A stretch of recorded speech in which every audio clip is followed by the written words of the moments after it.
जय श्री कृष्णा। राधे राधे फ्रेंड्स, कैसे हैं आप सब। मेरे लड्डू गोपाल चैनल में आप सबका स्वागत है फ्रेंड्स।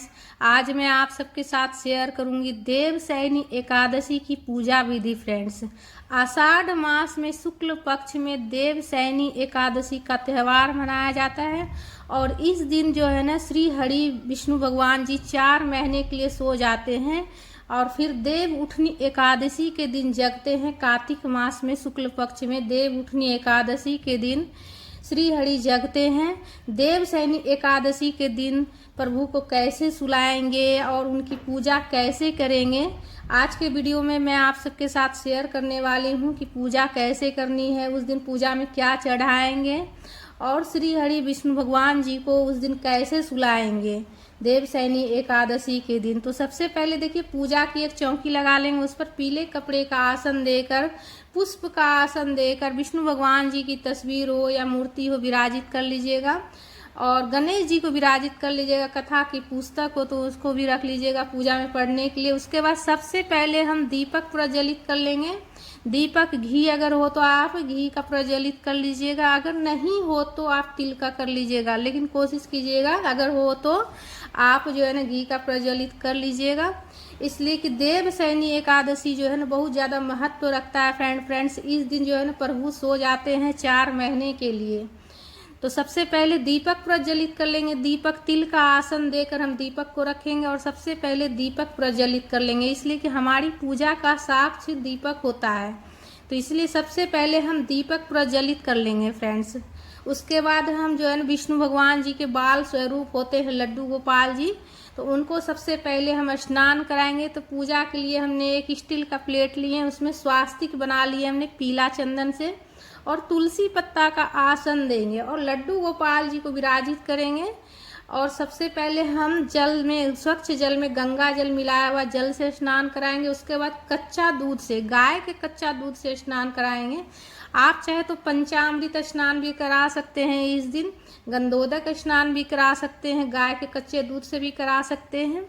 देवशयनी एकादशी बहुत ही ज़्यादा महत्व रखता है। इस दिन जो है ना प्रभु जो है ना इस दिन 4 महीने के लिए सो जाते हैं। देवशयनी एकादशी की पूजा और व्रत करने से विष्णु भगवान बहुत ज़्यादा प्रसन्न होते हैं फ्रेंड्स, और आपकी जो भी मनोकामना रहेगी वो सब पूरी होगी।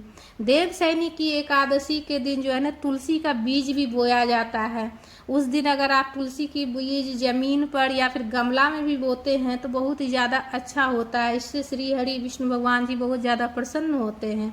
तो लड्डू गोपाल जी का श्रृंगार हो चुका है फ्रेंड्स और तिल का आसन देकर मैं विराजित की हूँ और जल का छिड़काव करके विष्णु भगवान और गणेश जी को भाव स्नान करा लेंगे। उसके बाद रोली से तिलक कर लेंगे हम गणेश जी को और दीपक का भी पूजा कर लेंगे। दीपक में भी हम रोली से तिलक कर लेंगे और विष्णु भगवान जी को पीला चंदन से तिलक कर लेंगे।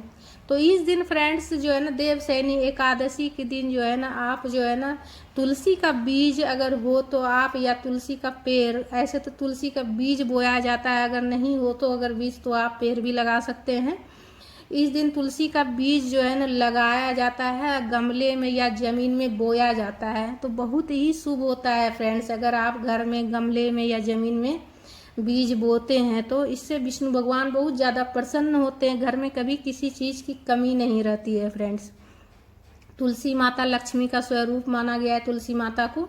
तो सबसे पहले गणेश जी की पूजा कर लीजिएगा। गणेश जी को दुर्वा अर्पित कर लीजिएगा, वस्त्र के रूप में कलावा अर्पित कर लीजिएगा, जनेऊ अर्पित कर लीजिएगा गणेश जी को, और दुर्वा हो दुर्वा अर्पित कर लीजिएगा, पुष्प अर्पित कर लीजिएगा और विष्णु भगवान जी को भी वस्त्र के रूप में कलावा अर्पित कर लेंगे और जनेऊ अर्पित कर लेंगे। जनेऊ का रंग जो है थोड़ा सा पीला हल्दी से या फिर जो है ना आप पीला चंदन से थोड़ा सा कलर कर लीजिएगा, इसलिए कि विष्णु भगवान जी को पीला रंग अति प्रिय है।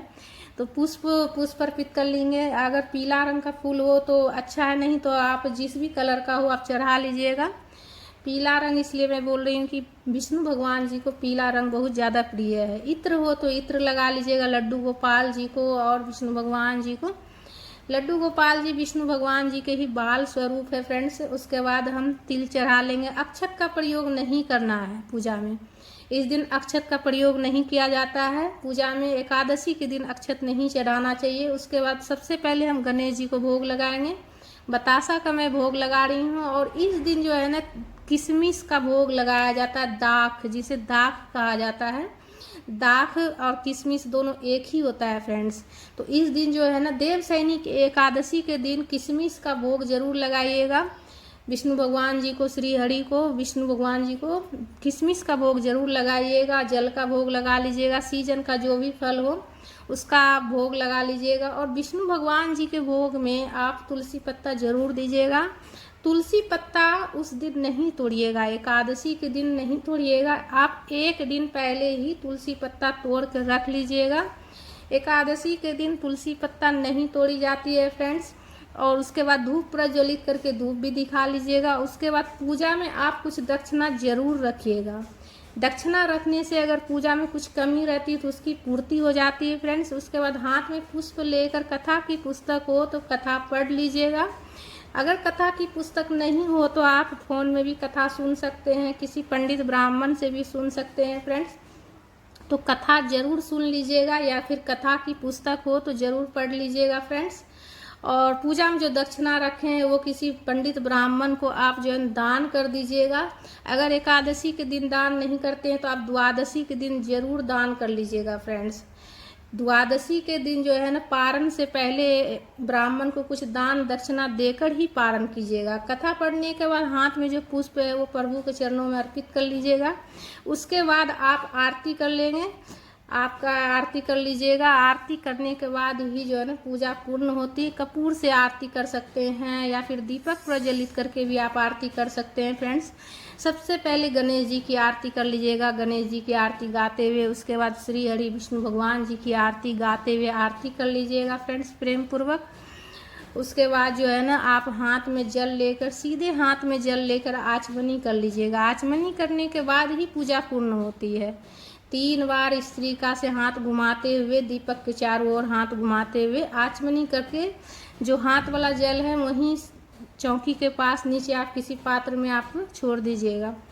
तो इस तरह से पूजा पूर्ण होती है फ्रेंड्स। तो इस दिन जो है ना विष्णु भगवान जी को कैसे सुलाइएगा, तो देखिए सुबह में मॉर्निंग में आप पूजा करने के बाद शाम में जो है ना एकादशी वाले दिन तो पूजा की चौकी नहीं उठाई जाती है, अगले दिन उठाई जाती है। तो शाम में फिर से आप संध्या बाती जैसे कीजिएगा, दीप प्रज्वलित कीजिएगा। तो उसके बाद जो है ना संध्या बाती करने के बाद आपके पास अगर कोई नया कपड़ा हो तो उससे जो है ना श्री हरि को आप जो है ना ढक दीजिएगा। तो इस तरह से मतलब आप भाव से उनको सुला दीजिएगा। और अगले दिन फिर जो है ना आप कपड़ा उठा लीजिएगा। सिर्फ भाव से सुलाया जाता है फ्रेंड्स। ऐसा नहीं कि उस दिन आप कपड़ा से ढक दिए तो आप फिर जो है ना पूजा नहीं करना, ऐसा बिल्कुल भी मत कीजिएगा।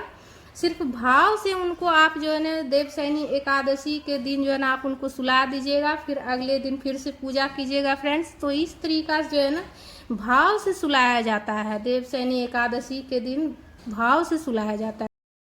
नया कपड़ा से ढक दीजिएगा। जैसे कि नया कपड़ा में आपके पास अगर कोई ब्लाउज पीस हो या कोई चुनरी वगैरह भी रखा हो तो उससे आप जो है तस्वीर को ढक दीजिएगा। अगर पीला रंग का कपड़ा हो तो सबसे अच्छा रहेगा, अगर नहीं हो तो कोई बात नहीं।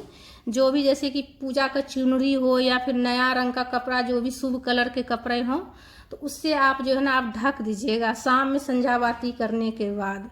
और भाव से प्रभु को सुला दीजिएगा। तो फ्रेंड्स हमारा ये वीडियो आप सबको कैसा लगा, अगर अच्छा लगा तो लाइक ज़रूर कीजिएगा। और हमारे चैनल पर अगर नए हैं तो सब्सक्राइब जरूर कर लीजिएगा फ्रेंड्स। और अगले दिन जो है एकादशी के दिन पूजा की चौकी नहीं उठाइएगा। अगले दिन दूसरे दिन आप जो है पूजा की चौकी उठा लीजिएगा और प्रभु को फिर से जो है जो ढक के रखे थे उसे उगाड़ कर मंदिर में रखकर फिर से पूजा शुरू कर लीजिएगा फ्रेंड्स। राधे राधे।